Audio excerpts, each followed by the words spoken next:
Hi friends, my name is Rachel, and in today's video we are going to make another loaf of bread. This is perfect for beginners. I'm sure you already have the ingredients in your pantry and you are going to love it. It tastes delicious, it's very straightforward, and I think you'll really like it. The recipe comes from the More with Less cookbook. I will put a link in the description so you can look at the recipe too. Let's get started. This recipe is called oatmeal bread. So the first step in making it is to make oatmeal. I have my oatmeal here. I just boiled some water and I have the other oatmeal ingredients on standby. We will mix the oatmeal in the mixer, let it cool off, and then add the rest of the ingredients. I'm using my Bosch mixer today, but any stand mixer will do. I'm sure you could also do this by hand, but it would take a lot more elbow grease. So you can see here I have my oatmeal, it's under the flour, brown sugar, salt, and butter. I have 2 cups of boiling water. I will add this and then mix it to make oatmeal.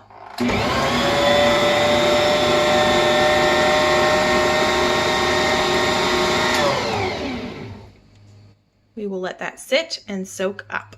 My oatmeal mixture is here behind me in the mixer, and I'm going to start prepping the yeast now. So we cannot add the yeast directly to that hot oatmeal. Hot temperatures kill yeast. Yeast are active. They need warm temperatures to thrive and grow, but if it's too hot, it will kill it. Your bread will not rise and you will get a brick, which you do not want to do. So I am going to get some warm water and put the yeast in the warm water. Most recipes call for your yeast to proof. So you combine warm water and the yeast, sometimes some sugar because the yeast feed off of that. Let it sit for up to 10 minutes and you'll start to see it gets bubbly and frothy. That's how you know your yeast are active and ready to rise your bread. So let's do that part now while we wait for the hot oatmeal batter to cool off. I have warm water and yeast. How do you know if the water is warm enough or if it's too warm? I think the ideal temperature for the water is about 100 degrees. So you could use a thermometer. I use my finger. I'll put my finger in. It should feel warm to the touch, but not like it's going to hurt me. And it is totally fine. Don't overthink this too much. As long as it's not too hot, it will work out just fine. And now I need a tablespoon of yeast. I'm using a half tablespoon right now. Stir this.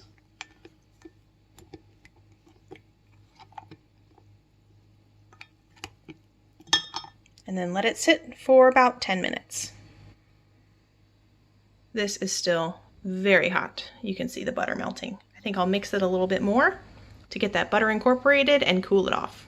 Yeast tip. I keep mine in the freezer. It keeps it fresh longer and I've never had a case of it go bad. I like to buy it in bulk and then just refill this container and keep it in the fridge for easy use.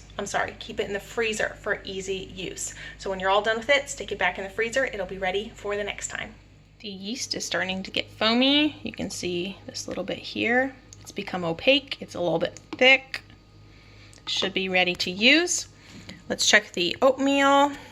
So I'm just going to use my finger again and touch it. It's lukewarm. It's not too hot, which means it will not kill my yeast. It is time to combine these. Mix them together. And then we will add the flour that makes this recipe bread. This recipe calls for 5 cups of white flour. I'm going to add it 1 cup at a time. Then mix it and see what texture we have.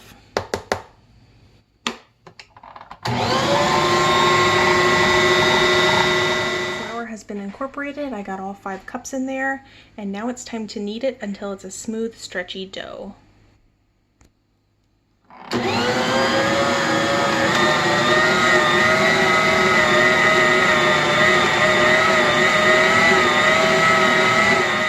For about a minute, and I wanted to stop and share some observations. So when I started kneading, it was a bit wet, but the longer I kneaded it, the more it came together. I also see that there's no dough stuck on the outside of the bowl. It's all clinging to itself in the ball, which tells me it has the right proportions of flour and water. It wants to stick to itself more than it wants to stick to the bowl. Now I'm going to touch it and see if it sticks to me. So it's slightly tacky, getting a little bit stretchy. So Some people might add more flour. I'm going to let it knead a little bit longer to see if this tackiness goes away. It might become more smooth and elastic, or if in another couple of minutes I test it and it's still tacky, I might throw in another, I don't know, less than a quarter cup of flour and see if that helps. It's been about 2 minutes since the last clip. We're still not clinging onto the sides. Let's see how it feels. Yeah, it's still a little bit sticky. So I think I'm gonna add a little bit of flour and spin it some more. I am scraping the bottom of the barrel. So like that much. We'll see if that helps.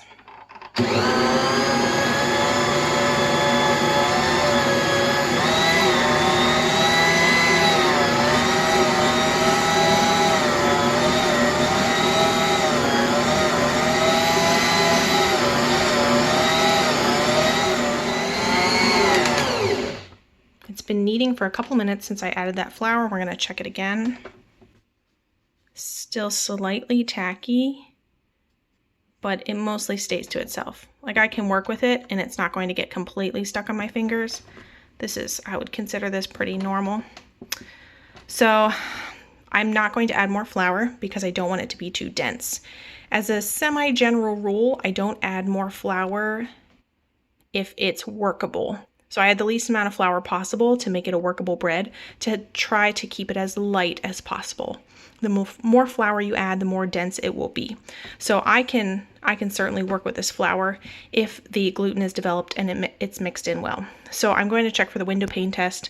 I'll switch you around to get a better angle and show you what that's like. Okay, so the Windowpane test. The Windowpane test allows you to assess if your gluten is developed enough to create a stretchy, springy, coherent dough. Gluten is formed when you introduce water and wheat. It's what forms it together and helps make it stretch and really make bread dough. That's why wheat is used for making loaves of bread. So I'm gonna grab a chunk of my dough, just a hunk. See what I mean by it's a little bit tacky, but it's not really sticking to me. So I am going to stretch this enough to make it look like a window pane. You should be able to see light through it without it ripping. If it rips, that means you need to knead it more, make it stretchier, work that gluten content. If you can see through it, just the light, then it has enough gluten and you can use it for bread making. So let's see if I can do it here. Can you see the light through the window? It ripped a little bit. Let's try a different section. Try a smaller piece.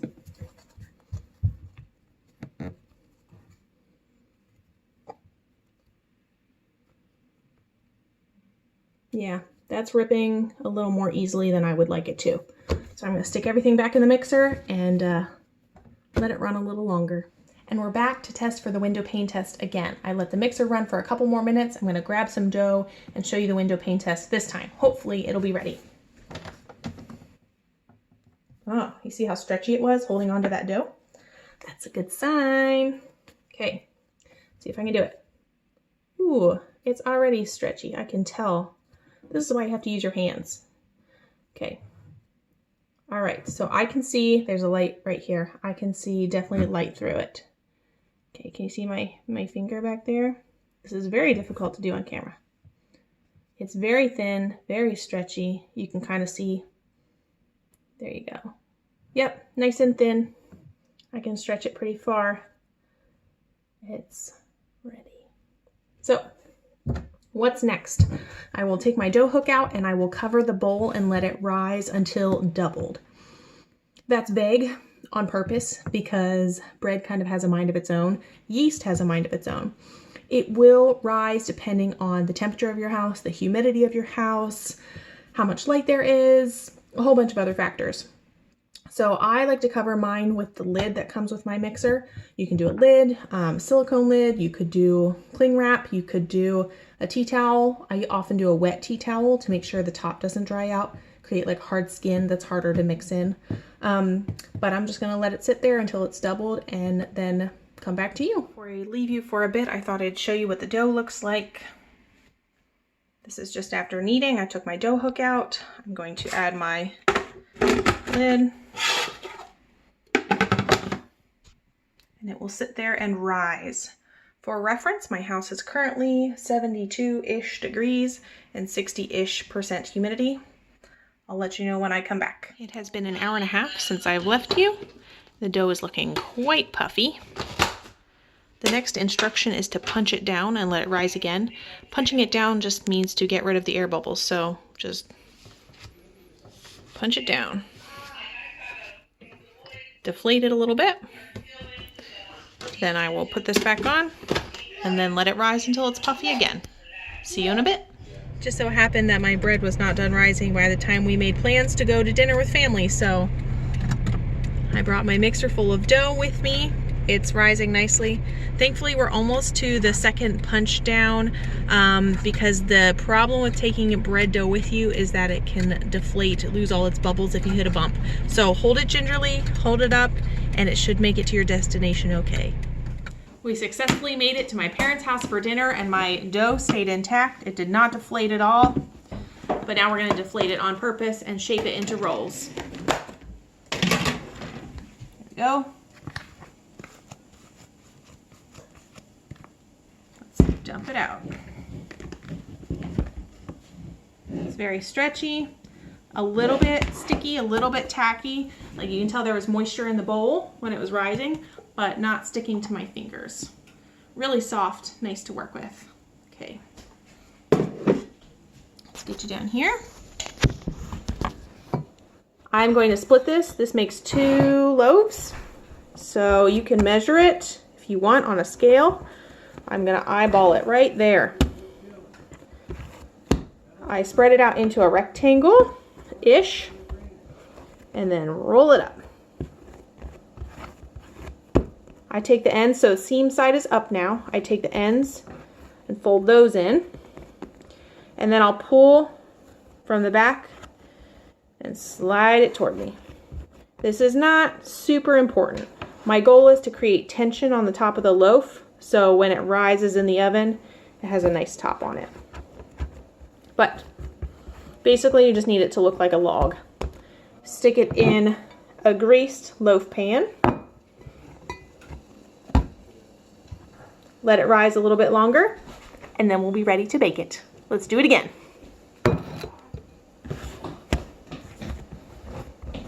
Shape it into a rectangle. Fold it in thirds. Fold the ends in on the seam. And then fold it over, and I pull it toward me using the tension of the countertop to create a log.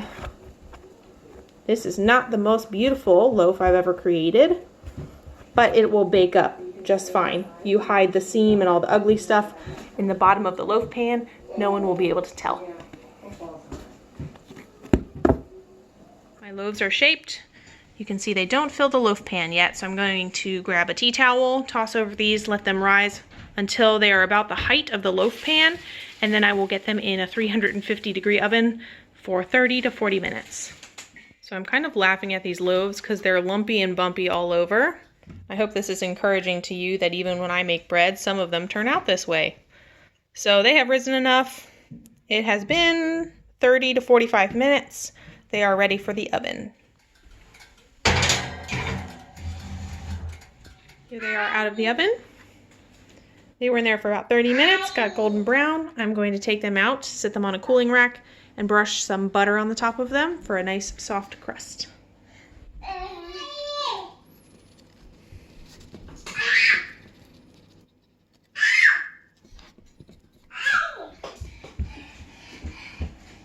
Right, it only shows up when it's dark. I don't see it. Huh, well, let me see if we can see it. Go look in the front porch, maybe.